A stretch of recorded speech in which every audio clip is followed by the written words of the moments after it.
Hello everyone, कैसे हैं आप सब। उम्मीद है कि आप सब बहुत अच्छे होंगे और आप सबकी पढ़ाई भी बहुत अच्छी चल रही होगी। तो एक बार फिर से आपका स्वागत है उड़ान कंपटीशन क्लास के ऑफिशियल यूट्यूब चैनल पर।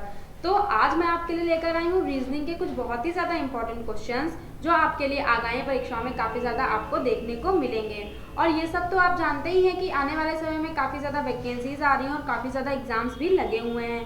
तो अगर आप एक सरकारी जॉब चाहते हैं, आप चाहते हैं कि आप एक अच्छी पोजीशन पे पहुँचें, तो आप मेहनत करते रहिए, ठीक है। और जब आप मेहनत करेंगे, ये ध्यान रखिए कि आपको जो भी जॉब चाहिए या फिर जो भी एग्ज़ाम आपको क्रैक करना है, तो आप जो मेहनत करें, जो स्टडी करें, वो उसी एग्ज़ाम के अकॉर्डिंग ही करें, ठीक है। जो जो चीज़ें उसमें पूछी जाने वाली हैं, आप उन चीज़ों को तैयार करना शुरू कर दीजिए। तो चलिए स्टार्ट करते हैं अपना आज का टॉपिक और आज का वीडियो।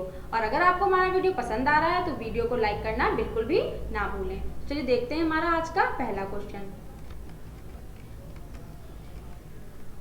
देखिए, क्या होता है एग्ज़ाम में, कभी कभी जब बच्चे मतलब कई एग्ज़ाम देते हैं, कई लोगों के साथ ये चीज़ होती है कि जब हम कई सारे एग्ज़ाम्स देते हैं और फिर भी हमारा कोई भी एग्ज़ाम क्रैक नहीं होता है, तो कहीं ना कहीं मतलब एक निराशा सी आ जाती है मन में कि कोई फ़ायदा ही नहीं है, इतनी मेहनत करने के बावजूद एग्ज़ाम ही नहीं क्रैक हो रहा है। लेकिन आप लोग डिमोटिवेट बिल्कुल मत होइए, बस आप मेहनत करते रहिए, प्रयास करते रहिए। आज नहीं अगर आपका कोई एग्ज़ाम क्रैक हो रहा है तो क्या हुआ, आने वाले समय में आप ज़रूर ही एक अच्छी जॉब पा सकेंगे। तो चलिए स्टार्ट करते हैं अपना वीडियो और देखते हैं हमारा आज का पहला क्वेश्चन। ये रहा हमारा आज का पहला क्वेश्चन। इस क्वेश्चन को ध्यान से पढ़िए कि तस्वीर में एक महिला की ओर इशारा करते हुए अमित ने कहा, मतलब किसने कहा, अमित ने। और किसके तरफ इशारा करते हुए कहा, एक महिला की तरफ इशारा करते हुए। देखिए, जैसे एक ये कोई तस्वीर है, ठीक है, और इसमें जो है वो महिला है कोई, ठीक है, महिला बनी हुई है और यहाँ पे ये कौन है, अमित, ठीक है। तो इस महिला की तरफ इशारा करते हुए अमित ने बोला कि वह मेरी माँ, मतलब अमित की माँ, मतलब इसने बोला ना कि ये जो है ये मेरी माँ, मतलब अमित की माँ के एकमात्र ग्रैंडसन, ग्रैंडसन मतलब पोता, ठीक है। तो अमित की माँ का एकमात्र ग्रैंडसन कौन होगा, जो अमित का बेटा होगा, ठीक है, वही तो अमित की माँ का एकमात्र ग्रैंडसन हो जाएगा। अगर सिर्फ ग्रैंडसन बोला जाता तो अमित के कोई भाई का बेटा भी हो सकता था, लेकिन चूंकि यहाँ पे एकमात्र शब्द यूज किया गया है, इट मीन्स जो होगा अमित का बेटा ही होगा, ठीक है। ग्रैंडसन की माँ है, मतलब ये जो महिला है ये अमित की माँ के एकमात्र ग्रैंडसन की माँ है, मतलब अमित के बेटे की माँ है। कौन माँ है, जो ये महिला है। तो अब इसने पूछा क्या है, महिला अमित से कैसे संबंधित है। तो देखिए, बेटे की माँ कौन होगी, वाइफ, वाइफ हो जाएगी ना। तो एक चीज क्लियर है कि ये जो महिला है ये अमित की कौन हो जाएगी, वाइफ। वाइफ मीन्स पत्नी, मतलब ऑप्शन नंबर डी ये हो जाएगा आपका करेक्ट ऑप्शन। चलिए बढ़ते हैं अपने आज के अगले क्वेश्चन की तरफ। ये रहा हमारा क्वेश्चन नंबर 2। अब क्वेश्चन नंबर 2 को पढ़िए ध्यान से कि निम्नलिखित प्रश्न में से उस शब्द का चयन करें जिसे दिए गए शब्द के अक्षरों का उपयोग करके नहीं बनाया जा सकता है, ठीक है। आपसे ये नहीं पूछा गया है कि कौन सा बनाया जा सकता है, बल्कि आपसे ये पूछा जा रहा है कि कौन सा शब्द नहीं बनाया जा सकता है, ठीक है। तो देखिए, यहाँ पे ये वर्ड दे रखा है, ठीक है, यहाँ पे कुछ लेटर्स भी दे रखे हैं और आपको 4 ऑप्शन दे रखे हैं। तो पहला देखिए, पहले ऑप्शन नंबर ए में क्या है, प्लेट, PLATE। अब देखिए, आपको देखना है कि प्लेट के सारे लेटर्स क्या जो ये वर्ड दे रखा है इसमें मैच हो रहे हैं। तो PLATE, PLAT और E, प्लेट के सारे लेटर्स मैच हो रहे हैं, मतलब ये तो बनाया जा सकता है। फिर बी में क्या है, कैप। अब देखिए CAP मतलब कैप भी इसमें देखने को मिल रहा है, तो बी वाला भी जो है वो भी बनाया जा सकता है। फिर आप ऑप्शन नंबर सी देखिए, PALATE। अब देखिए PALAT और E, ये सारे लेटर्स भी आपको देखने को मिल रहे हैं, तो इट मीन्स सी वाला भी बनाया जा सकता है। लेकिन जो ऑप्शन नंबर डी है उसके लेटर्स मैच करिए, PAYABLE। तो देखिए, P तो है, A भी है। अब देखिए, आपको कहीं y देखने को मिल रहा है इस वर्ड में, कहीं पे भी y देखने को नहीं मिल रहा है, ठीक है। तो इसलिए आपका जो डी होगा वो आपका राइट आंसर हो जाएगा, क्योंकि ये वाला वर्ड जो है वो इस वर्ड के लेटर्स का प्रयोग करके नहीं बनाया जा सकता, क्योंकि इसमें y है और यहाँ पे कहीं पे भी y नहीं दिया गया है। आई होप आपको ये क्वेश्चन अच्छे से समझ में आ गया होगा। चलिए बढ़ते हैं अपने नेक्स्ट क्वेश्चन की तरफ। Question number 3। अब क्वेश्चन नंबर 3 को पढ़िए। निम्नलिखित प्रश्न में से उस शब्द का चयन करें जिसे दिए गए शब्द के अक्षरों का उपयोग करके नहीं बनाया जा सकता। अब इसमें भी नहीं वाला पूछा गया है, जैसा कि इससे प्रीवियस क्वेश्चन में आपसे पूछा गया था।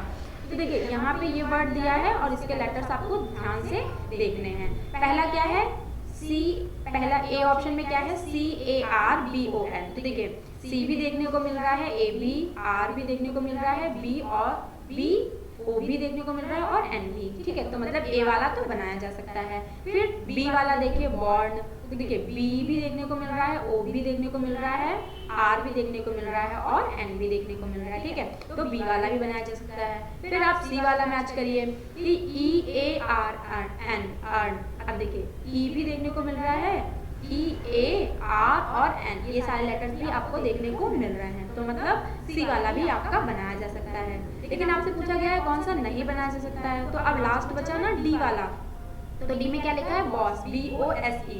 अब देखिए BO, अब देखिए ई तो देखने को मिल रहा है, लेकिन जो एस है ना, एस यहाँ पे कहीं पे भी आपको देखने को नहीं मिल रहा है। तो इट मीन जो आपका डी है वो आपका करेक्ट हो जाएगा। आई होप आपको क्वेश्चन अच्छे समझ में आ गया होगा। तो चलिए देखते हैं हमारा आज का अगला क्वेश्चन, क्वेश्चन नंबर 4। अब क्वेश्चन नंबर 4 को ध्यान से पढ़िए। किसी निश्चित कूट भाषा में इस वर्ड को ये लिखा जाता है और गैदर को ये लिखा जाता है। तो उसी कूट भाषा में इस वर्ड को क्या लिखा जाएगा, ठीक है। मतलब पहला वर्ड क्या था, साउलफुल था ना, SOULFUL। तो साउलफुल को क्या लिख रहे हैं, ORII और XLB, ठीक है। अब इसमें आपको देखना है ध्यान से कि क्या हो रहा है। अब देखिए अगर आप S से B की तरफ जाएं तो STUB क्या हो रहा है, +3 हो रहा है। फिर अगर आप देखें L से आप O की तरफ आए तो LMNO, यहाँ पे भी आपका +3 हो रहा है, ठीक है। फिर आप O से इस वाले L की तरफ जाएं तो यहाँ पे क्या हो रहा है, -3 हो रहा है, ठीक है। अगर आप O से L की तरफ जाएंगे तो -3 होगा। फिर अगर आप इस U से यहाँ पे R में आए, मतलब क्रॉस के अकॉर्डिंग आपको वर्ड्स अरेंज करने हैं। फिर अगर आप U से R की तरफ जाएंगे तो भी यहाँ पे -3 हो रहा है, ठीक है। फिर आप अगर देखें U से X की तरफ जाएं तो यहाँ पे +3 हो रहा है, U, V, W and X +3 हो रहा है। फिर आप F से I की तरफ जाएं तो यहाँ पे भी आपका +3 हो रहा है। एंड L से I की तरफ आएंगे तो आपका -3 हो रहा है। मतलब क्रॉस के अकॉर्डिंग वर्ड्स आपको अरेंज करने और क्या करना है, पहले +3 -3 +3 -3 +3 -3 और +3, ठीक है।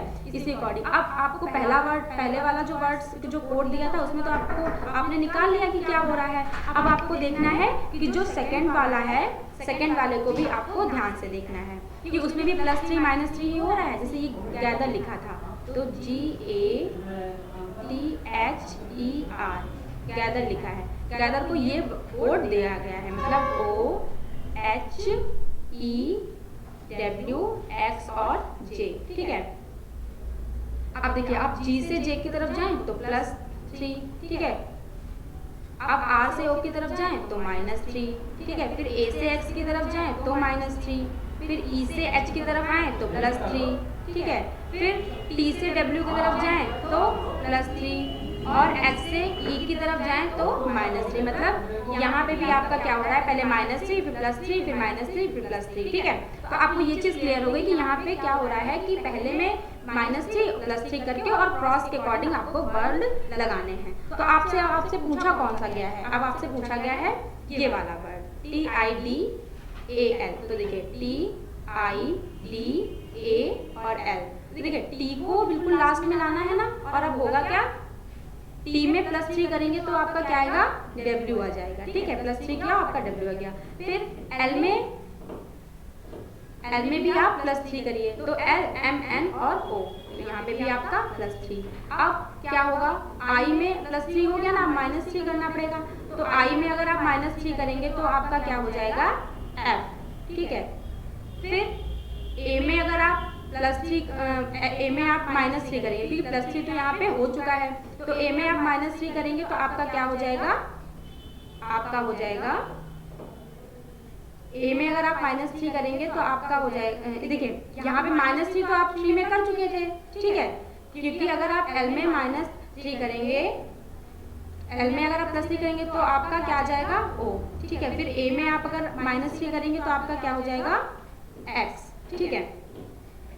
आपने -3 किया तो आपका एक्स आ गया। और अब डी में क्या करेंगे, माइनस हो गया, अब डी में +3 करिए, तो आप डी में +3 करेंगे तो आपका जी आ जाएगा। आपके वर्ड्स क्या बने, ओ एक्स जी एफ और डब्ल्यू, तो आपका ऑप्शन नंबर सी में देखने को मिल रहा है ना, ओ एक्स जी एफ डब्ल्यू, तो आपका जो सी हो जाएगा वो हो जाएगा आपका राइट आंसर। चलिए बढ़ते हैं इसी के साथ अपने आज के अगले क्वेश्चन की तरफ।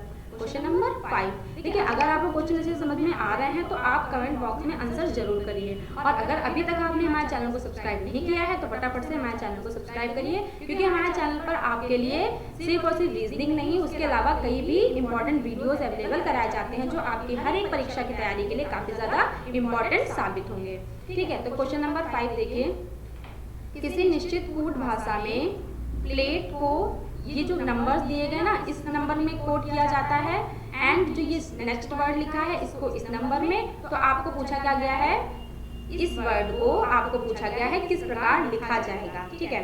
तो आप देख लीजिए कि वर्ड आपसे जो पूछा गया है वो वर्ड क्या है, DENTED, ठीक है, ये लेटर्स हैं। तो आप देखिए डी आपको यहाँ पे है ना, आप देखिए आपको डी कहाँ पे देखने को मिल रहा है, डी आपको ये देखने को मिल रहा है, मतलब इस वर्ड का सबसे लास्ट वाला जो लेटर है डी, तो आप देखिए इस नंबर में से लास्ट नंबर कौन सा है 4, तो डी के नीचे आप 4 लिख लीजिए, ठीक है। फिर नेक्स्ट क्या है ई, अब देखिए ई आपको कहाँ पे देखने को मिल रहा है, फर्स्ट वाला जो वर्ड है उसके लास्ट में बिल्कुल ई है, तो फर्स्ट वाली जो डिजिट दे रखी थी उसके लास्ट में 6, तो ई के नीचे 6। फिर एन आपको कहाँ पे देखने को मिल रहा है, ये एन है, मतलब लास्ट से सेकेंड नंबर पे, तो इसका क्या हो जाएगा 9, क्योंकि आपको यहाँ पे 9 देखने को मिल रहा है। फिर टी, ई और डी, तो देखिए टी आपको यहाँ पे देखने को मिल रहा है, मतलब ई से पहले टी है तो ई का 6 हो गया, तो टी का क्या हो जाएगा 7, तो टी के नीचे 7। फिर ई का तो 6 था तो आप ई के नीचे 6 लिख लीजिए, एंड डी का 4 था तो आप डी के नीचे 4। मतलब यहाँ पे कुछ भी नहीं करना है, बस जो एक लेटर है उसको एक नंबर दे दिया गया है, तो बस आपको वही नंबर नीचे लिख देना है देख के कि किस लेटर को कौन सा नंबर दिया गया है। अब आपका बन के क्या आ रहा है 469764, 469764, ऑप्शन नंबर सी, तो ये हो जाएगा आपका राइट आंसर। देखिए कोडिंग डिकोडिंग में कोई एक पर्टिकुलर मतलब सिर्फ एक ही टाइप नहीं होता है कि इसी टाइप का क्वेश्चन पूछा जाएगा, इसमें कई सारे टाइप्स होते हैं, मतलब गिनती नहीं आप कर सकते हैं, आपको हर क्वेश्चन में एक नया ही टाइप देखने को मिलेगा। तो आप जितनी बार क्वेश्चन सॉल्व करेंगे आपको उतने ही टाइप्स देखने को मिलेंगे और उतनी ही चीजें समझ में आपको आएंगी, ठीक है। तो जरूरी है आपकी प्रैक्टिस, जितनी ज्यादा आप प्रैक्टिस करेंगे चीजें आपकी उतनी ही ज्यादा क्लियर होंगी। चलिए बढ़ते हैं अपने आज के अगले क्वेश्चन की तरफ। Question number 6 to 7। अब देखिए यहाँ पे 2 क्वेश्चन दिए गए होंगे 6 और 7, वो दोनों एक ही मेथड से सॉल्व होंगे। पहले जो डायरेक्शन दिए गए हैं वो पहले पढ़ लेते हैं। निम्नलिखित प्रश्न में से किन गणितीय संक्रियाओं का प्रयोग करके दिया गया व्यंजक सही हो जाएगा। मतलब क्वेश्चन नंबर सी में यहाँ पे आपको कुछ नंबर दिए गए हैं और बीच बीच में क्वेश्चन मार्क आपको दिखाई दे रहे हैं। फिर उसके बाद में आपको 4 ऑप्शन दे दिए गए हैं, इस ऑप्शन में कुछ आपको मार्क दिए गए हैं। तो अब आपको एक मतलब बारी बारी से एक एक ऑप्शन के मार्क को रख लेना है और फिर देखना है कौन सा आपका जो व्यंजक है वो आपका सही साबित हो जाएगा। तो पहले आप संख्या लिख लीजिए, जैसे पहले क्या है, पहले आप ए वाला रखिए, तो देखिए पहले 69 आप लिख लीजिए, ठीक है। फिर क्या है यहाँ पे भाग दे रखा है तो आप भाग, फिर उसके बाद में दूसरी डिजिट कौन थी आपकी 3, तो 3 लिख लीजिए, ठीक है। फिर 3 के बाद माइनस लगाइए क्योंकि दूसरा मार्क कौन सा है आपका माइनस, ठीक है। फिर माइनस के बाद 2, फिर आपने 2 लिखा और 2 के बाद आपको लगाना है ये वाला मार्क ग्रेटर देन का, ठीक है। उसके बाद 9 लिख लेना है, ठीक है। तो आपने 9 लिख लिया और 9 के बाद लास्ट में कौन सा था मल्टीप्लाई का मार्क, तो आपको मल्टीप्लाई का मार्क लगाना है और आपको सबसे लास्ट में क्या दिया था 3 दिया था, तो आपको 3 लिख लेना है। अब इसको आपको सॉल्व करना है, अगर ये सही सॉल्व हुआ तो आपका ऑप्शन नंबर ए वाला जो है वो सही हो जाएगा। अब देखिए इसको पहले सॉल्व करिए, लास्ट में 9 और 3 की मल्टीप्लाई है ना, तो 9 यहाँ कितना होता है 27। अब 27 छोटा हो जाएगा जो आपका ये वाला सोल्यूशन निकल के आएगा। मतलब पहले 69 को 3 से भाग करिए 3 दूनी 6 और 3 तिया 9 23, 23 में से आपको 2 माइनस करना है, कितना आपका हो जाएगा 21। तो देखिए अब आपको देखना है कि यहाँ पे 21 बड़ा है 27 से मार्क के अकॉर्डिंग, लेकिन यहाँ पे क्या आपको देखने में लग रहा है कि 21 27 से बड़ा है, नहीं, ये चीज गलत हो जाएगी। तो आपका जो ए वाला है वो आपका गलत हो जाएगा, ठीक है। इसी तरह से आपका ए वाला तो गलत हो गया, अब आपको बी वाले मार्क रख के देखने हैं। मतलब पहले आप लिख लीजिए संख्या क्या थी आपकी 69, ठीक है। 69 के बाद बी वाले में क्या है भाग, तो आप भाग का मार्क लगाइए। फिर उसके बाद क्या होगी आपकी डिजिट 3, तो 3 लिखिए आप, फिर प्लस, फिर उसके बाद में लेस, उसके बाद में आपको 2 लिखना है क्योंकि यहाँ पे 2 दे रखा है तो 2 लिखा है। फिर ये लेस देन किससे होगा, फिर 9 आपको लिख लेना है और उसके बाद में मल्टीप्लाई का मार्क लगाना है और आपको 3 लिखना है, ठीक है। अब देखिए यहाँ पे 9 तिया 27 आपका हो जाएगा और 27 बड़ा होगा जो इसका सोल्यूशन, जो इसका जो आंसर निकल के आएगा, ठीक है। मतलब 69 को 3 से भाग करेंगे आप तो 3 दूनी 6 3 तिया 9 23, और 23 में आप 2 जोड़े 23 24 25, ठीक है। तो अब देखिए यहाँ पे 25 जो है वो 27 से लेस देन का मार्क दिखा रहा है, मतलब छोटा है। तो हाँ जी बिल्कुल ये चीज़ सही होगी कि 25 जो है 27 से छोटा होगा। मतलब अगर आप ऑप्शन नंबर बी के जो व्यंजक रखें तो आपका जो है पूरा सही आंसर निकल के आ रहा है। तो इसलिए आपसे ये पूछा गया था कि कौन सा व्यंजक सही साबित होगा, तो ऑप्शन नंबर बी जो है वो आपका हो जाएगा राइट। आई होप आपको ये क्वेश्चन समझ में आ गया होगा। जो क्वेश्चन नंबर 7 है ना वो भी आपका इसी तरह से सॉल्व होगा। जैसे क्वेश्चन नंबर 7 में भी आपको एक एक ऑप्शन रख के देख लेना है। से पहले 9 है ना, तो पहले ए वाला रखिए, 9 के बाद माइनस का मार्क, फिर 3 को रखिए, ठीक है। फिर उसके बाद गुणे का मार्क लगाइए। फिर आपको क्या रखना है 6 रखना है, फिर बराबर, फिर 8 और उसके बाद गुणा 4, ठीक है। अब देखिए 8 चक्कू 32 बराबर होगा जो ये इसका जो आंसर निकल के, मतलब 6 तिया 18, अगर आप 6 और 3 की मल्टीप्लाई करेंगे 6 तिया 18, 18 में से आपने 9 माइनस किया तो आपका कितना आ जाएगा 9। तो देखिए 9 बराबर 32 के तो होएगा ही नहीं ना, तो ए वाला जो आपका गलत हो जाएगा, ठीक है। फिर आप जो है नेक्स्ट वाला आपका ए तो गलत हो गया, तो आप बी वाला रखिए। बी वाले जितने व्यंजक हैं मतलब जो चिन्ह हैं उनको रखिए। इससे पहले 9 था, फिर भाग 3 प्लस 6 ग्रेटर देन, फिर आपका 8 और प्लस 4, ठीक है। तो देखिए 8 4 कितने होंगे 12 आपके छोटे होंगे जो इसका जो पूरा सॉल्व मतलब जो आंसर निकल के आएगा। मतलब 3 को 9 से भागे 3 तिया 9 और 6 और 3 9, तो 9 बड़ा है 12 से, नहीं 9 तो छोटा है 12 से, तो ये आपका गलत हो जाएगा। मतलब ऑप्शन नंबर जो बी है वो भी गलत है और जो ए है वो भी गलत। अब आप सी को रखिए, मतलब सी को रखिए 9 है तो सी वाले 9 में पहले प्लस था, फिर उसके बाद में 3, फिर गुणे 6 लेस देन 8 गुणे 4, ठीक है। अब देखिए अब इसको सॉल्व करिए। 8 चक्कू 32 बड़ा हो जाएगा किससे, अगर आप 6 तिया 18, 6 और 3 की बड़ा 6 तिया 18 और 18 में 9 ऐड करें कि तो कितना हो जाएगा 27, तो ठीक है। आपको अगर देखिए 6 तिया 18 हुआ और 18 में 9 को ऐड करें तो आपका 27। अब देखो 27 लेस देन है 32 से, तो ये चीज़ आपकी बिल्कुल जो है वो सही निकल के आ गई। तो इट मीन्स आपका जो सही वाले थे वो सारे अगर मार्क आप रखेंगे तो आपका जो आंसर है बिल्कुल सही मिलेगा। तो आपका जो सी हो जाएगा वो हो जाएगा आपका राइट आंसर, ठीक है। इसी तरह से आपको ये क्वेश्चन सॉल्व करने होते हैं। चलिए बढ़ते हैं अपने आज के अगले क्वेश्चन की तरफ, क्वेश्चन नंबर 8। अब क्वेश्चन नंबर 8 में क्या हो रहा है, यहाँ पे आपको 2 मार्क देखने को मिल रहे हैं, ठीक है। यहाँ पे आपको कितने मार्क देखने को मिल रहे हैं 2, एक तो ये और दूसरा एन, ठीक है। तो अब आपको यहाँ पे देखना है कि ये जो मार्क लगे मतलब 1 के बाद ये मार्क लगा है, फिर 9, फिर एन और फिर 5, ठीक है। 1 के बाद डॉलर, फिर 9, फिर एन, फिर 5। तो आपको देखना है कि अगर आप इस इक्वेशन को सॉल्व करेंगे तो आपका 14 निकल के आएगा, लेकिन आपको किस तरह से सॉल्व करना है क्योंकि आपको तो पता ही नहीं है ना, डॉलर है तो इसका क्या है ऐड होगा या डिवाइड होगा, कौन सा चिन्ह यहाँ पे रखना चाहिए, और एंड का भी आपको नहीं पता है। तो आप ये करिए कि डॉलर की जगह आप क्या करिए, इन 2 संख्याओं को एक मतलब कर दीजिए। जैसे 1 के बाद डॉलर और फिर 9 है तो इसको आप 19 पूरा लिखिए, ठीक है। और उसके बाद इसको क्या करिए, जो एंड वाला है उसको आप माइनस का मानिए, ठीक है, -5, तो देखिए 19 में से अगर आप 5 माइनस करेंगे तो आपका कितना आ जाएगा 14, तो वो आपको यहाँ पे देखने को मिल रहा है। अब अगर ये चीज़ सही है, हमने जैसे डॉलर को मतलब एक में और इसको जो एंड को माइनस माना है, ठीक है, तो आपके ये सेकेंड वाले में भी सही बैठेगी। अब देखिए 2, अब यहाँ पे देखिए डॉलर 4 और 3 के बीच में था ना, तो इसको आप 43 कर दीजिए और इसके बाद में जो एंड था इसको माइनस का मार्क मानिए और यहाँ पे 2। अब देखिए 43 में से अगर आप 2 को माइनस करेंगे तो आपका माइनस का 41 बचेगा ना, माइनस का 41 बचेगा, तो वो आपको यहाँ पे देखने को मिल रहा है। इट मीन्स जो हमने मार्क रखे हैं वो बिल्कुल सही रखे हैं। फिर आपसे पूछा क्या गया है, अब आपसे ये वाला पूछा गया है कि यहाँ पे आंसर क्या निकल के आएगा। तो देखिए डॉलर वाले संख्याओं को हम एक पास कर देते हैं, मतलब ये 79 हो गया और एंड की जगह माइनस और इसमें से 9 आपको माइनस करना है। तो अगर आप 79 में से 9 लेस करेंगे तो आपका 70 निकल के आएगा, जो कि आपको ऑप्शन नंबर बी में देखने को मिल रहा है। तो ये हो जाएगा आपका राइट आंसर। आई होप आपको ये क्वेश्चन भी अच्छे से समझ में आया होगा। चलिए बढ़ते हैं अपने आज के अगले क्वेश्चन की तरफ, क्वेश्चन नंबर 9। अब क्वेश्चन नंबर 9 में क्या है, 8 * 9 # 3 = कितना निकल के आया 51। अब यहाँ पे भी आपको ये जो चिन्ह दिए गए हैं इनकी जगह पे आपको कुछ रखना है, मतलब डिवाइड, मल्टीप्लाई, ऐड या जो भी आपको रखना पड़ेगा। तो उसमें आपको इस तरह से रखना है कि आपका जो आंसर निकल के आए वो 51 निकल के आए। तो देखिए 8 है, उसके बाद स्टार की जगह आप प्लस का कर लीजिए, +9, ठीक है। एक बार करके देखते हैं कि सही निकल के आ रहा है।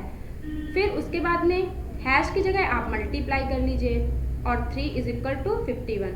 अब देखिए अगर हमने ये मार्क सही रखे होंगे तो हमारा आंसर 51 निकल के आएगा। जैसे 8 में 9 जोड़ेंगे तो आपका कितना होगा 17, 17 की गुणा 3 से करेंगे तो आपका 17 × 51, बिल्कुल सही 51 निकल के आ रहा है। मतलब जो हमने स्टार था उसको प्लस माना और जो हमारा हैश था उसको हमने क्या माना, मल्टीप्लाई माना, ठीक है। इस अकॉर्डिंग हमें ये चीज़ें सॉल्व करनी है। अब दूसरा क्या था, 12 * 6 # 4 है। तो देखिए 12 स्टार की जगह प्लस कर दीजिए 6 और हैश की जगह मल्टीप्लाई फिर 4 = आपका 72। अगर ये सही होगा तो आपका 72 निकल के आएगा। तो देखिए 12 में अगर आप 6 जोड़ें तो 18 और 18 की मल्टीप्लाई 4 से 18 चक्कू 72, तो ये आपका सही निकल के आया, ठीक है। इट मीन्स जो हमने मार्क रखे वो बिल्कुल सही। अब आपसे पूछा क्या गया है 13, फिर स्टार है तो प्लस रख दीजिए 11, फिर हैश की जगह आप मल्टीप्लाई और 6 = आपको यहाँ पे पता करना है। तो अब देखिए 13 और 11 में अगर आप 13 में 11 जोड़ें तो आपका कितना हो जाएगा 24। 24 की अगर आप 6 से मल्टीप्लाई करेंगे तो आपका 144 निकल के आएगा, ठीक है। तो आपका 144 ऑप्शन नंबर डी में देखने को मिल रहा है, तो इसलिए ये हो जाएगा आपका राइट आंसर। आई होप आपको आज के सारे क्वेश्चन समझ में आ गए होंगे और ये वीडियो आपके लिए काफ़ी ज़्यादा हेल्पफुल भी साबित हो, ऐसी हम कामना करते हैं। तो चलिए मिलते हैं हम आपसे एक और नए वीडियो में, तब तक बने रहिए आप हमारे साथ।